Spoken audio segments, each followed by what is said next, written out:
Welcome back to WorthB's Trending Updates.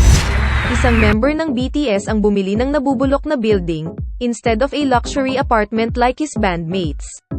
Ang BTS ay kumikita ng malaki nitong mga nakaraang taon. Mula sa mga concerts, albums, mga kilalang brands at iba pa. Patuloy na yumayaman ang mga miyembro ng BTS araw-araw. Tulad ng ibang mayayamang tao sa mundo, ang BTS ay naghahanap ng mga paraan upang lumago ang kanilang pinaghirapang pera. Bagamat ang karamihan sa mga miyembro ay bumili ng mga mararangyang apartment sa South Korea, isang tao ang nagpasya na bumili ng isang sirang bahay at puno ng mga daga. Karamihan sa mga miyembro ng BTS ay bumili ng mga mamahaling apartment.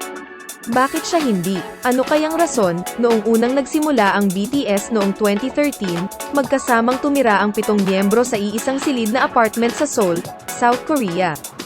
Habang sila ay naging mas sikat, ang BTS